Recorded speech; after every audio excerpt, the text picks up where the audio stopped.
Jesus loves us to be happy. Jesus wants us always to be whole, to be happy, and to be perfectly happy. Kasi it's high time for us Christians to realize the true meaning of the gospel. Sabi ng John 10:10, ang magnanakaw ay dumating upang mamusa at mamatay. Ngunit ako ay dumating upang magbigay ng buhay at bigyan kayo ng buhay na ganap at kasiyasiya. Total opposite ng ginagawa ng dyablo. So it's high time Christians to open our minds doon sa reality ng totoong gospel, sapagkat masyado na po tayong nalinlang ng mga maling kaisipan ng tradisyon na ating kinamulatan noon pa man. Okay? So, gusto ko lang pong sabihin po sa inyo, ang Panginoong Hesukristo ay nalulugod kung nable-bless tayo. Nalulugod siya kung na-enjoy natin ang mga hobbies natin. Nalulugod siya kung nakikita niyang napaparangalan naman siya sa mga bagay na ginagawa natin. Okay, kasi sasabihin nila, ang mundo, ganito ang mundo. Ang mundo yun. Ang pinag-uusapan kasi natin dito, yung mga believers. Alam niyo, nung naging believer tayo, kung ang ilong natin ay pango pa rin naman ngayon. Kung ang ilong mo ay matangos, nung naborn again ka, matangos pa rin ngayon. Kung matangos natin, matangos pa rin. Ibig sabihin, yung outer the same yan eh. Ang pinalitan ni Jesus dyan, yung loob mo, yung iyong spirit, yung kaluluwa mo, yan ang binago. Nasa Roma chapter 10 verse 10 yan, basahin po ninyo. Ang katawang natin ito ay subject pa rin sa decay. Pero yung spirit natin yan, perfect na yan. Dahil yung perfection yan, yun yung perfection na inilagay sa atin. Imputed yan. Hindi yan pinaghirapan mo, hindi yan pinagtrabahuan mo. Kaya yung mga ibang Kristiyano, yung mga extreme, sabi nila, kailangan daw laging ang suot pa magsisimba, kailangan daw proper, kung ano-ano. Unang-una, mali naman yung may institutional church, tapos magsusuot pa lang. Meron pa nga dito hindi ko na po sasabihin. Pero samahang Kristiyano rin po sila. Ang init-init nung place nila, hindi po ako nag-exera. Summer na summer, nakatay, naka-Amerikana, walang aircon. Pero lahat sila, yung mga lalaki nakatay. Tapos bawal magtaas ng kamay sa kanila kung nagpupuri sa Panginoon. Ako, I love raising my hands, praising Jesus. Sila bawal. Magagalit yung pastor nila. At saka ang Bible nila, King James Version lang. Malamang may idea na kayo kung anong klaseng samahan ito. I love these people sapagkat nung bata kami, alam nyo itong mga taong ito, itong samahan na ito, ay nagpapalabas ng mga pelikula tungkol kay Jesus. Ang pinalabas nila dati, nagpunta sila dito sa place namin. Meron silang dalang projector. Tapos pinalabas nila yung pelikulang The Living Bible. Ginawa yung pelikula 1952. Pero ang galing nila kasi idinab nila sa Tagalog yung portion ng Passion ni Jesus. Ang ganda. Ang ganda ng pagkadab. So, nagtatagalog si Jesus doon sa pelikula. So, nakapagtawag, maliit pa kami mga bata noon, nakapagtawag sila. So, nandun kami noon. They're very passionate about the gospel also. Once save, always save ang turo nila.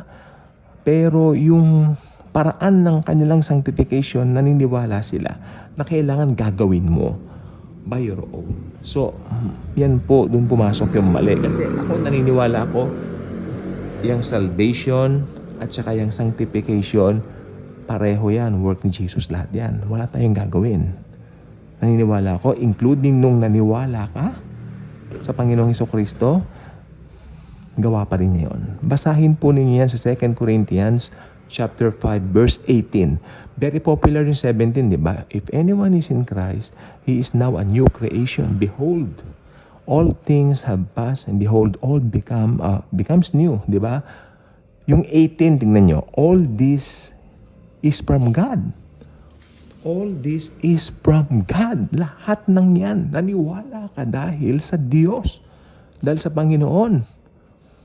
Hindi ka naniwala dahil sarili kong gano'n. No. So, ayun po ang ano. Pero itong mga taong ito, na ano sila kasi, sabi ko nga po, naging religion po sila.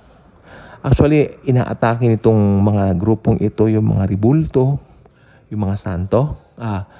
May pinuntahan po silang kakilala namin na, banggitin na po natin, mga Katoliko po. Katoliko yung pinuntahan nilang kakilala namin. Tapos, dumalo kami doon sa, anong yon, doon sa matandang yon. Tapos nalaman nila, born again ako. Mabuti ka pa kahit born again ka, hindi mo binabanatan itong mga santo ko, ganun-ganun. Ay sabi ko, sa bahay nga namin, marami kaming santo ako. Hindi naman nakaka-apekto ng salvation yan, kako. Kung may santo ka, gusto mo may santong, maski punuin mo pa ng santong bahay mo, kako, okay lang yan. Hindi mawawala ang salvation mo dyan, sabi ko. Ang importante po, Lola, tanggapin mo si Lord Jesus as Lord and Savior. Then, nag-Bible study kami sa kanila. Look at that. Yung mga santo, nandun pa rin ba? Aba, nandun pa rin. Hindi naman hassle sa akin. Ako, wala naman akong religion eh. O, kahit saan mo ako dalhin. Mag-Bible study tayo, pag-usapan natin si Jesus. I'm not after religion. I'm not after that. I am a happy person. Okay? I am a free person. Diba? Ba't daw ako nakikinig ng rock music? I love rock music. Kasi nakarating nila, pinapatutugo Nirvana, Guns N' Roses. I love it. Ako. Kristiyano ako. I love it. I'm a free Christian. Worldly ba? Hindi, I don't think so. Lalo ko nga minahal si Lord Jesus eh. Sapagkat nalalaman ko, it's all about His love for me and not my love for Him. Ako po ay napasama din sa mga taong nakaintindihan naman nila ang grace. Pero sa kabila ng lahat, nandun pa rin yung pag-obey nila dun sa pastor nila. Which is kung ano yung sasabihin ng pastor nila, talaga naman pong gagawin nila. Then na-realize ko, yung mga pinapagawa, unbiblical at wala sa Bible. Kawawa yung mga members. Nagiinit ang ulo ko pag ganun. Pero ginusto naman nila yon. So, it's their choice. Kanina pong tanghali, nakita ko po yung dalawa na, dati kong kasama. Hindi ko na po nilapitan, no? Pero I pity them. They're not happy. As if they don't possess the liberty that comes from the Lord Jesus. As if why? You say you know what? You say you're a Christian and diba? You have this liberty, you have this joy, and then I saw you that parang, alam niyo parang haggard. They look haggard and they look not so nice, I guess. But, siyempre pinag-pray ko rin po.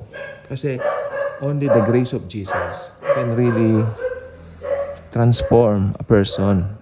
Alam niyo po ba, from the inside out, from the inside, nagmumula sa inside. When you receive the Lord Jesus sa puso mo, dun na siya, di ba? Then, outside, magmamanifest yung glory. Makikita ng mga tao, uy, may glory, may kakaiba sa'yo. Hindi ko maintindihan, pero there's something in you that I cannot explain.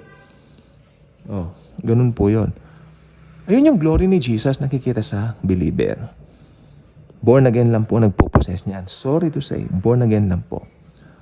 Okay, so bilang mga Kristiyano, pag tumanggap ka kay Jesus, ibig sabihin, naniwala ka na, hey, sapat na yung ginawa niya sa cross. Namatay siya para sa atin. Tinanggap natin yon by faith. Saved ka na. Once for all time. Kaya ang kaligtasan po hindi nawawala. Hindi mawawala kailanman. Mananatili magpakailanman. Kaya kung hindi ka pa subscriber sa channel na ito, muli, malugod kitang inaaniyan. Mag-subscribe na po kayo. Click the notification bell. Share this wonderful video about the Savior who loved us and gave Himself for us. The Lord Jesus Christ Himself. At sana ipagsabi natin siya, ikalat natin siya, imarites natin siya. Kung ikaw ay chismosa, kung ikaw ay marites, imarites mo si Jesus. Si Jesus ang iyong ipagmarites. ipagkalat mo ang kanyang pag-ibig sa ating lahat. Thank you. And as always and forever, Jesus truly loves us all.